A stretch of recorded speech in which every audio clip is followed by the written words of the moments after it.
tahu GPL dari mana? Dengar GPL atau tentang kami belum? Ini menarik dengan GPL ini kan berhubungan dengan sosial dengan masyarakat. Ini tugas pelajar. Assalamualaikum warahmatullahi wabarakatuh. Kembali lagi bersama podcast GPL. Dengan saya sendiri Muhammad Fikri Zarahma, siswa SMA Negeri 1 Lago dengan ketua dari komunitas GPL. Pancarosa Pratama. Jadi kami di hari ini akan mewawancarai tentang organisasi GPL ini. Jadi tahu GPL dari mana? GPL dari Nova Dengar GPL atau tentang kami belum? Nah, dari kawan-kawan. Enggak terlalu Tahu-tahu kayak gitu aja. Ya. Mungkin itulah dari Instagram kadang tahu ya. Nova. Ini tugas pelajaran apa? Ini tugas pelajaran sosiologi. Jadi disuruh cari tugas. Ya, suruh wawancara komunitas. cara yang berhubungan dengan sosial. Jadi kami menarik dengan GPL ini makanya kalau wawancara Nah, kami lingkungan bukan sosial. kan berhubungan dengan sosial dengan masyarakat. Kami semua masuk. Yang mana-mana yang baik masuk semua. Masuk ke politik. Yang enggak ke politik aja. Kalau ke politik nantilah kapan-kapan kan ada keluar dari GPL atau apalah. Itu terserah lah, kembali ke pribadi masing-masing. Apa pengertian dari GPL itu artinya Gerakan Peduli Lingkungan. Jadi artinya nama itu dibentuk dari gerakan. Dari awal kita gerakan yang sama-sama peduli terhadap lingkungan. Dibuat namanya GPL. Itu kan biar kita ingat. Kalau bahasa gaul kan nggak pakai lama. Nama yang kita ambil itu dari situ, berawal dari suatu gerakan yang sama-sama kita peduli terhadap lingkungan. Kalau tahu siapa pemimpin kedua dan wakil di dalam organisasi ini, GPL ini? Kalau untuk ketua, kebetulan Abang sendiri mulai dari tahun 2019 sampai sekarang. Nah, sebenarnya bukan nggak mau ganti ketua, tapi belum ada yang mau melanjutkan tongkat estafet ini. Nah, jadi kita itu untuk wakilnya kita nggak pakai wakil, jadi kita cuma ada sekretaris, bendahara, kemudian bidang program, bidang infokom, kemudian bidang keanggotaan, sama bidang dana dan usaha. Berapa jumlah anggota saat ini? Untuk anggota berapa orang kita? 40 ya. Kalau totalnya hampir 40 orang. Nah, tapi yang aktif sekarang nih paling 10 ataupun tingkat 15 orang lah. Jadi kalau alasan abang pertama buat organisasi GPL ini, kenapa alasannya? Alasannya pertama ini karena melihat kondisi lingkungan yang memang memprihatinkan. Nah, jadi kami awalnya tuh pertama bergerak di pelabuhan Ujung Karang, tahu kan? Nah, dulu kan masih rame tuh orang sore-sore nongkrong gitu kan. Jadi setelah paginya, itu kan banyak sampah tuh. Nah, sampah itu dibuang ke laut, serak-serak ke laut. Nah, jadi sebelumnya dikasih info nih sama kawan bahwasanya ini ada orang yang bersih-bersih ini sampah dibuang ke laut. Jadi kan tertarik itu kayak gitu. Kalau kayak gitu ini harus kita edukasikan kayak gitu. Harus kita buat satu gerakan supaya mereka tidak membuang sampah lagi ke laut. Nah, dari situlah awal mula kami membentuknya sekitar 8 orang lah. Kita bentuk untuk melakukan aksi pertama. Itu anggota pertama 8 orang. Nah, kita 8 orang. Nah, itu kami yang pertama kali gerak itu sekitar 8 orang. Dari situ setelah kegiatan kan berembuk nih. Nah, ini kayak mana nih kira-kira? Kita lanjut minggu depan atau cuma cukup sampai hari ini aja? Nah, lanjut lagi. Oh ini kita lanjut aja ke depan. Nah, kalau kita lanjut berarti kita buat aja suatu komunitas kayak gitu yang memang peduli terhadap lingkungan gitu kan. Jadi setelah berebut nama itu baru ada nama itu setelah 1 bulan. Nah, setelah 1 bulan baru ada nama GPL. Kalau dulu bukan GPL namanya tak Pemuda Peduli Lingkungan tahap apa gitu. Jadi itu belum ada itu. Nah karena kami pengen memperkenalkan ke dinas, ke tentara, ke Polres kemarin itu kan. Nah makanya kami buat nama yang itu. Jadi kami isikan terus namanya adalah GPL. Jadi dari kemarin sampai sekarang nama tetap GPL. Apa saja kalau misalnya kan kita bergabung sama kegiatan ini, apa saja itu manfaatnya? Di sini kita tahu bahwa kan sampah itu susah untuk diuraikan. Mending kita jangan buang sampah sembarangan. Nah, setelah kakak sendiri masuk GPL, kakak tahu bahwa di sini nih ada beberapa sampah yang bisa kita olah kembali. Bisa jadi kemarin kita ada buat apa bang?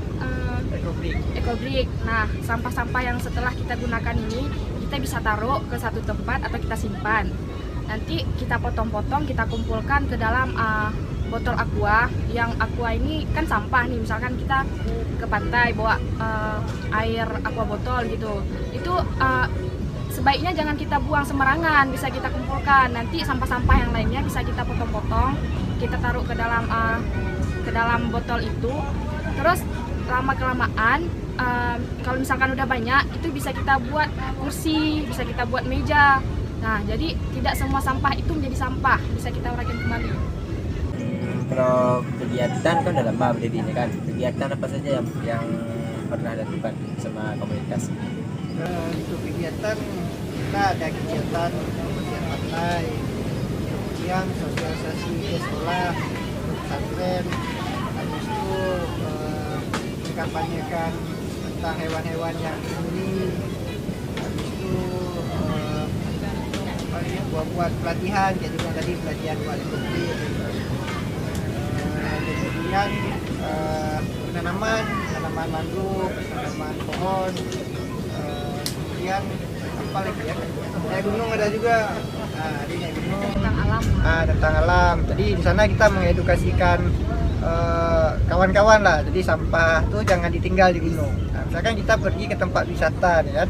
Nah, jadi ketika kita tempat pergi wisata yang awalnya bersih, nah, setelah kita pulang juga harus bersih. Jangan kita tinggalkan sampah kita di situ. Nah makanya itu salah satu bagian dari edukasi juga ke kawan-kawan. Lain apa ya? Paling ya lebih kurang kayak gitulah yang secara besarnya kegiatan-kegiatan kayak gitu yang kita buat.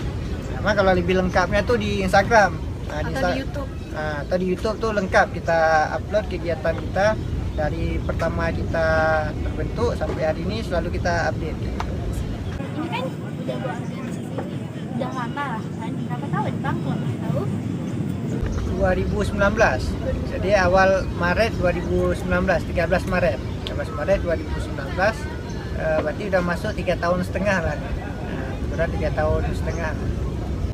Tujuan membuat organisasi ini Nah, tujuannya seperti yang disampaikan tadi, pertama kita untuk mengedukasi masyarakat bahwasannya lingkungan ini harus kita jaga lah, harus kita lihat. Nah, bukan tujuan untuk naik ke politik ataupun mau apalah ya kan, hal-hal yang menguntungkan pribadi. Nah, di sini kita lebih fokusnya ke edukasi. Nah, kebetulan kemarin terbentuknya tuh pas di hari masa-masa pemilihan lah, 2019 kan musim pemilihan bupati itu caleg-caleg. Nah, jadi di situ kemarin pandangan orang nih, ini orang ini buat komunitas ini lagi musim-musim kampanye kayak gitu kan, ada maksud lain kayak gitu. Nah, itu memang ada beberapa kawan yang nyalek mau ikut kegiatan kita, nah, kita kasih, karena nanti kan bisa dimanfaatkan kan.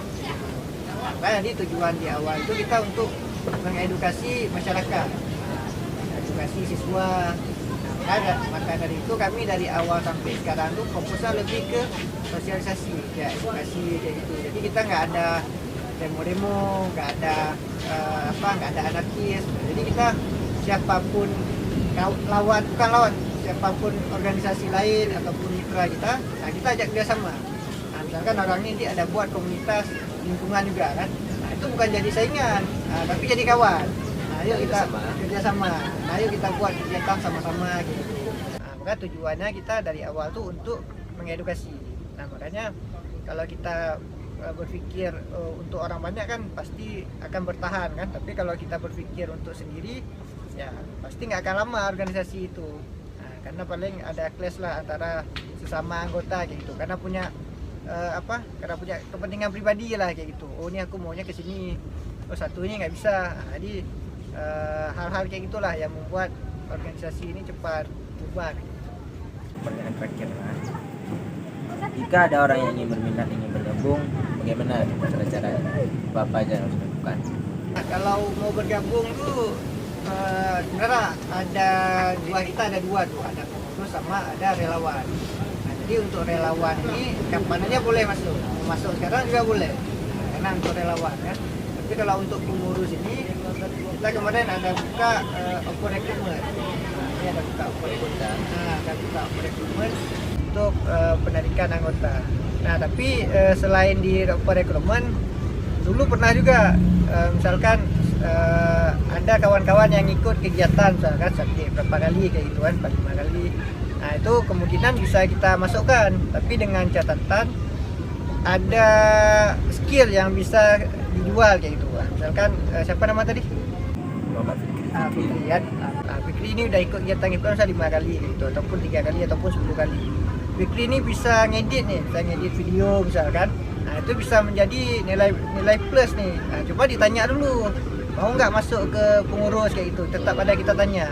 Nah, kadang nanti kamu cuma mau jadi relawan aja gitu, bisa juga. Tapi kalau relawan ini bebas ya, boleh nggak boleh, gitu. Jadi nggak ada ikatan.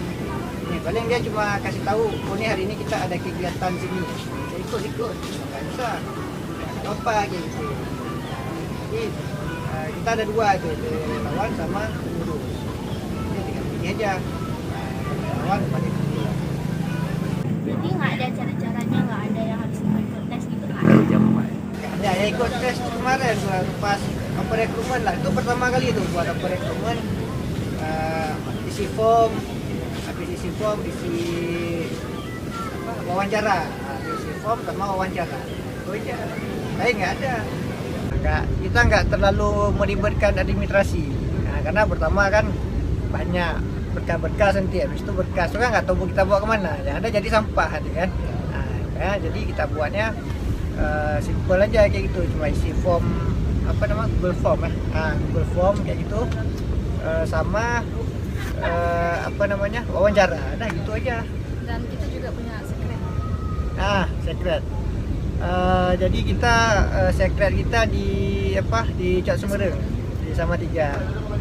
Nah, di situ secret memang agak jauh dikit dari kota, tapi nggak menjadi masalah lah kan. Nah, jadi adalah tempat kita untuk kumpul di sesekali kayak gitu, tempat kita taruh barang-barang kayak gitu.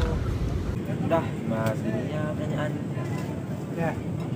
Ya itulah kira-kira kayak gitulah kegiatan kami kan, kegiatan yang udah kita lakuin. Ya mudah-mudahan nanti tugasnya dapat nilai bagus kan.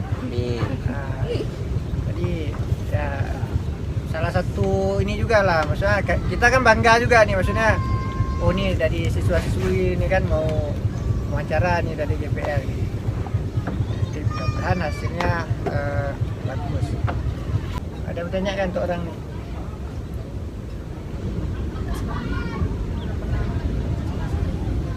Ke sekolah kita belum, SMA 1 belum, dulu yang ada cuma dia mewakili aja, mewakili guru, mewakili siswa. Jadi kita buat sosialisasi se-Aceh Barat kan, setingkat SMA. Jadi pusatnya tuh di Wiba kemarin. Nah, di Wiba. Jadi perwakilan sekolah tuh mewakili 2 orang atau 3 orang yang itu datang sana. Nah, itu yang sosialisasi orang. Cukup sekian wawancara dari kami. Lebih dan kurang kami mohon maaf. Wabillahi taufiq. Assalamualaikum warahmatullahi wabarakatuh. Waalaikumsalam.